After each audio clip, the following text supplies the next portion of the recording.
हरिः ओम।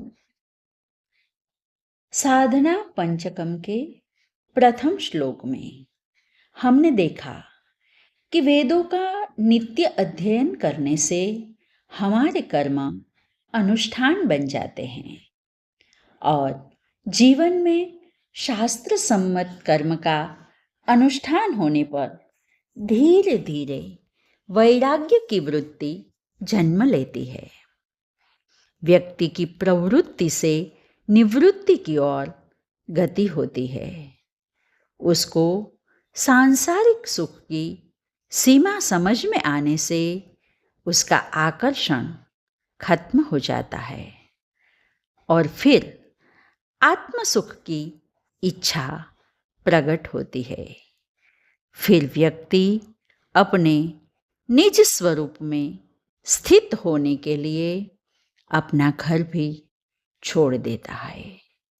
लेकिन घर छोड़ने के बाद भी जीवन में विघ्न तो आते ही रहते हैं, लेकिन विघ्ने ही पुनः पुनः हन्यमान प्रारभ्य उत्तम जना न परित्यज्यन्ते।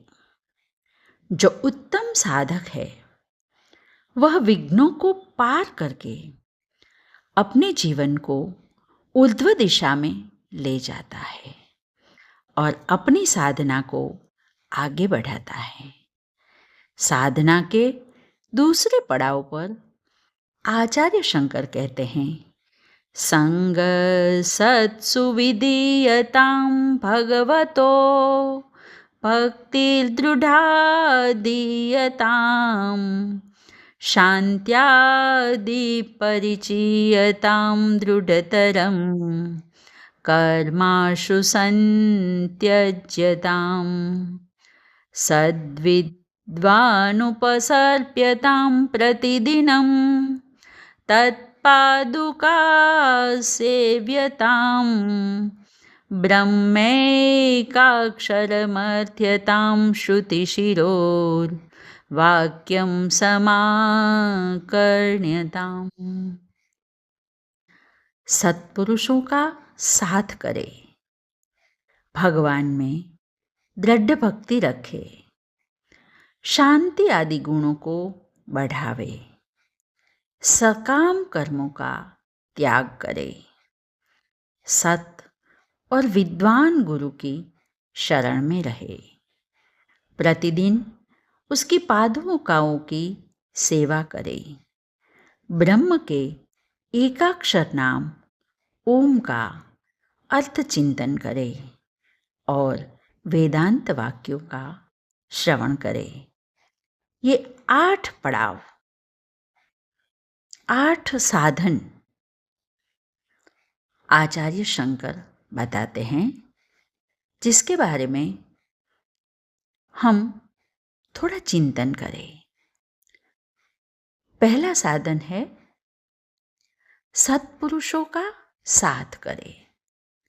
आदि शंकराचार्य जी ने कहा, सत्सु संग विधीयताम, यानी जब हम कर्म के द्वारा पूजा का विधान समाप्त करके घर छोड़कर निकल गए हैं, तो आगे की साधना के मार्गदर्शन के लिए हमें संतों का संग करना होगा।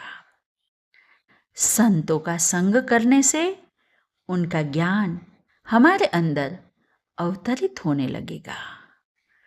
उनके आचार और विचार को समझकर अपने जीवन में अनुकरण करना होगा। इस प्रकार हमारा आंतरिक व्यक्तित्व भी व्यापक और गहन बनेगा और हम साधना के एक अग्रिम सोपान पर आगे बढ़ेंगे। फिर दूसरे सोपान में आचार्य कहते हैं, भगवान में दृढ़ भक्ति रखें। अपने से श्रेष्ठ के प्रति प्रेम भक्ति कहलाता है। भगवान से ज़्यादा श्रेष्ठ तो कोई हो ही नहीं सकता। अतः भगवान के चरणों में हमारी भक्ति दृढ़ होनी चाहिए। इसीलिए तो तुलसीदास जी कहते हैं, यह बिनती रघुबीर गुसाई, और आस विश्वास भरोसो, हरहु जड़ताई, हेतु रहित अनुराग राम पद पढ़े। भक्ति के द्वारा भगवान से एक संबंध बन जाता है।